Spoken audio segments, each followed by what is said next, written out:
The Case for Christ Student Edition. Introduction.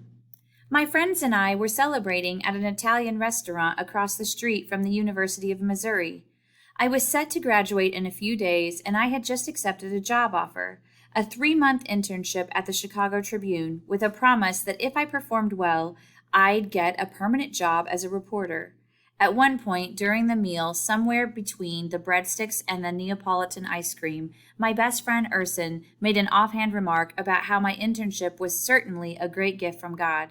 His comment startled me. During the 4 years I'd known Urson, I don't think we'd ever talked about religion. Wait a minute, let me get this straight, I said. Are you telling me that someone as intelligent as you, valedictorian, science whiz, and all that you actually believe that God exists? I always figured you were beyond that. It was clear that Urson was equally surprised. What are you trying to tell me? He said. Are you saying there isn't a God? Are you telling me that someone as intelligent as you doesn't believe in God? You've got to be kidding. We were both genuinely astonished. I couldn't believe that a sharp person like Urson had actually bought into a fairy tale like the existence of an all-powerful, all-knowing creator of the universe. Hadn't he learned anything at college? If you could freeze frame my attitude toward God, that would be it. Intelligent people didn't believe in him. All it took was a quick look at the evidence to know that Christianity was nothing but superstition and wishful thinking. But to be honest, that's all I ever really was given, the evidence, a quick look, and I was happy to keep it that way for years, until one day my life took a strange turn, pushing me into all-out investigation into the facts surrounding the case for Christianity. That's what this book is about. I'll take you along as I retrace the events that led to a nearly 2-year exploration of the evidence for and against believing in Christ. After weighing the evidence, I made my decision, but I can't make yours. That's your choice. I hope you take it seriously, but there may be more at stake than just idle curiosity. If Jesus is to be believed, and I realize that may be a big if for you at this point, then nothing is more important than how you respond to him. Check out the evidence for yourself. What's wrong with me? I could take you back to the very place where I lost my faith in God. I was 14 years old at Prospect High School in Mount Prospect, Illinois. The biology classroom was on the 3rd floor in the northwest corner of the building.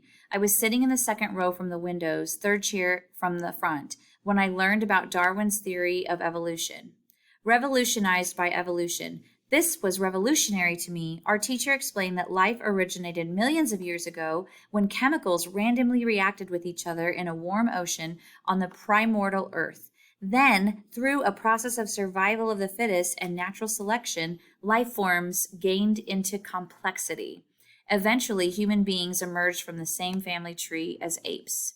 Although the teacher didn't address this aspect of evolution, its biggest implication was obvious to me. If evolution explains the origin and development of life, then God was out of the job. What did we need God for? Life was just the natural result of random interaction of chemicals. To my mind, this was great news. Finally, here was a rational basis for atheism. If evolution explains life, then the first chapters of the Bible must be mythology or wishful thinking. And if that were true of the first chapters, why not the rest? Jesus could not have been God. Miracles aren't possible. They're just the attempts by pre-scientific people to make sense out of what they couldn't understand, but which now science can explain. For the first time, I had a rational reason to abandon Christianity. Bored by religion. Not that I'd ever really been a Christian. My parents believed in God and had done their best to try to spark spiritual interest in me. When I was a kid, they brought me to a Protestant church where I would struggle to stay awake during the 20-minute sermons. I didn't understand the rituals, I couldn't relate to the organ music, and I quickly concluded that religion was a waste of an otherwise perfectly good Sunday. When I was a junior in high school, my parents enrolled me in confirmation class.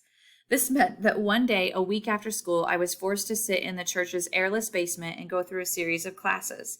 I can't recall learning much about the Bible or about Jesus for that matter. Mostly, I remember having to memorize things like the 10 Commandments and then stand and recite them. Nobody knew them well. We sort of bluffed our way through as the pastor were to prompt us. It was mind-numbingly dull. I don't remember anything that I was forced to commit to memory back then, although I do have vivid memories of the pastor lecturing us and telling us sternly that we didn't have enough diligence. I didn't even know what that was, but apparently we were bad for not having it.